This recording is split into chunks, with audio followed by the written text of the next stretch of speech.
for adoption. I spent 7 months in a Florence Cruton home, which is very much like a prison. There were bars on the windows and a fence all the way around the entire yard. We couldn't go out except 2 at a time. They wouldn't let us go shopping except a carload of people with one of the women from the home who were on the staff with us. I was 20 when I went into the home. It was in June of, I think, 62. And I had the child in 63. I didn't get an abortion because I have a sister that I'm very close to who didn't want me to die from abortion. And we both knew that most of the people available in our town were butchers. That was the reason I chose to have the child and give it up for adoption. I told my parents, they knew about it. And they were upset, but they did not turn me away from my home. They didn't throw me out. In fact, they backed me with a lot of moral support. Most of the girls that did tell their parents got pushed aside by their parents. Some of them got kicked out and were told not to come back. A couple of their parents felt that no matter what, they ought to have the child to be punished for what they had done because they had sinned. If abortion had been legal, or if you had known that there were safe illegal abortions, would you have had an abortion and taken that risk? And yes, I would, because I got pregnant the second time, and I had an abortion during my 22nd Christmas a year later. It was an illegal abortion. I chose to have it because I would have killed myself rather than give up another child.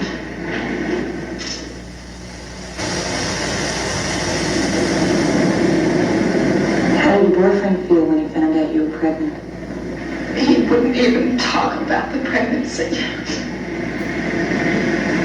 To this day, I think he thinks I said I was pregnant to get him to try to marry me, which I didn't want. He doesn't even know for sure if I had the abortion. He probably thinks I was trying to force him into marriage. He would not talk to me when I told him I was pregnant. I checked with friends and got the name of an abortionist. I went to see him. He charged $500 and was very moralistic, so I wouldn't go to him. So I checked around again and got the name of another doctor, or I think he was a doctor. He came to my apartment. It was very clandestine. I had to check and see nobody saw him. He boiled the instruments on the stove. And on a newspaper, on the bed, with a couple of pills that made me woozy, but very aware of what was going on. With my legs hanging over the edge of the bed, he scraped out the uterus after dilating, and I have a very sensitive uterus, and it was agonizing. I couldn't scream or let out any sounds because then someone would come to find out what had happened. And I could hear the tissue falling from the uterus to the floor on the newspaper. I didn't get any antibiotics, and later I started having problems, and I called him. He came back a second time, scraped me out again, and I spent Christmas night on the couch at my sister's house in such pain that I had to bite my lip until I drew blood to keep from screaming. I passed a blood clot that big, the size, looked like a piece of liver.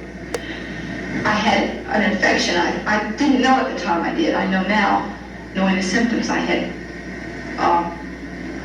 chills and fever and cramps, and I was in such agony for 24 hours that I could hardly stand or even lay still. He scraped out a third time, and when he scraped out then, he told me that I was either further along than I had said I was, or that I was supposed to have twins. And I wasn't any further along than I said I was, so I knew I was supposed to have had twins. I had tried to abort myself through naivety with such things as bouncing down 2 flights of steps. There were some pills on the market that were supposed to be slightly toxic.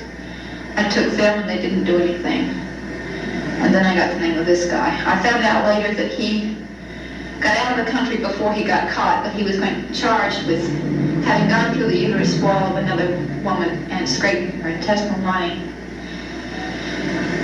And she was fortunate to be alive. I feel I'm lucky to be alive because I didn't have antibiotics, and I did get the infection. It didn't make me sterile, but it was very painful. My father arranged the abortion.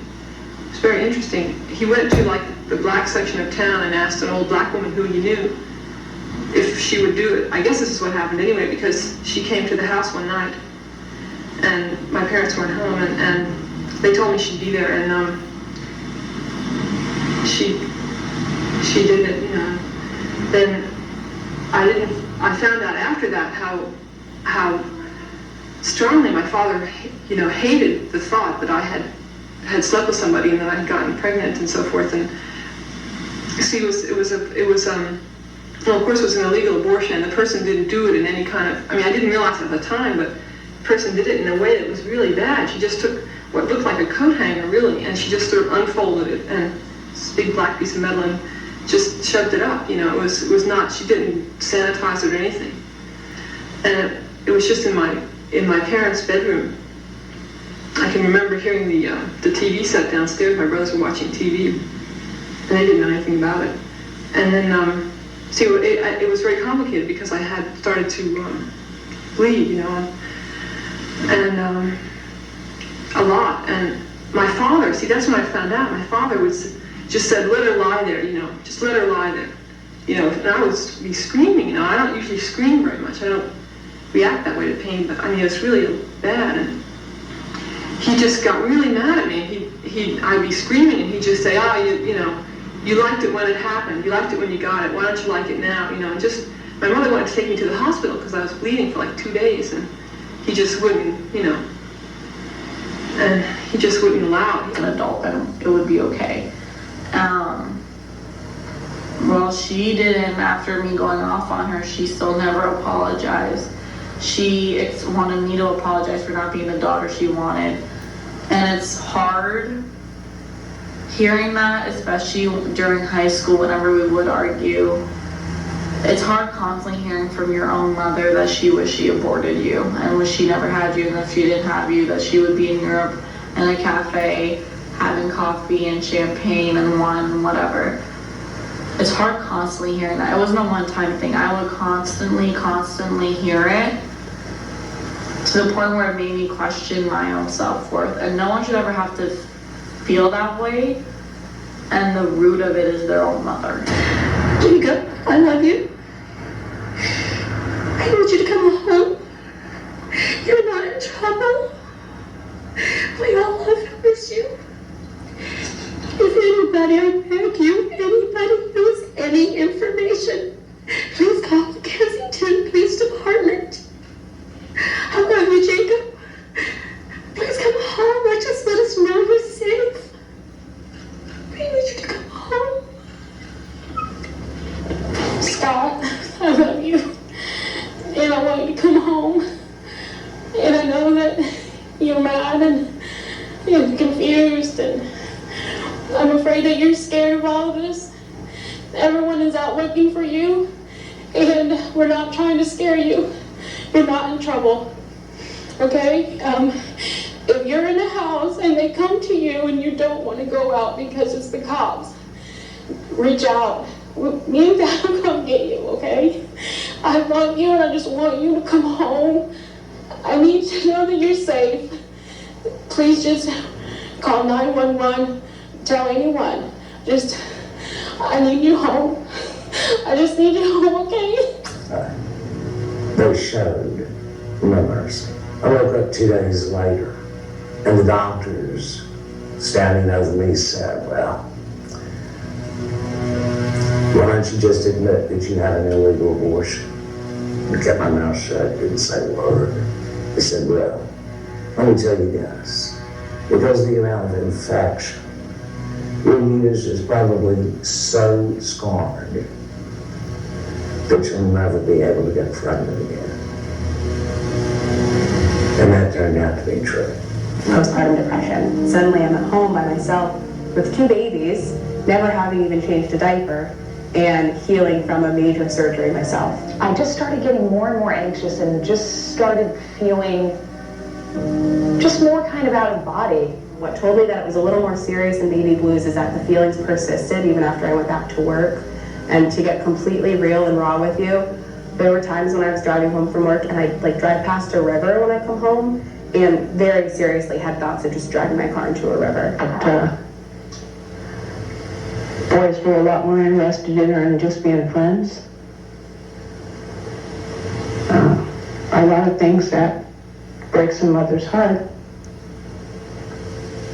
They arrested her for prostitution and didn't know who she was. She thought it was a game.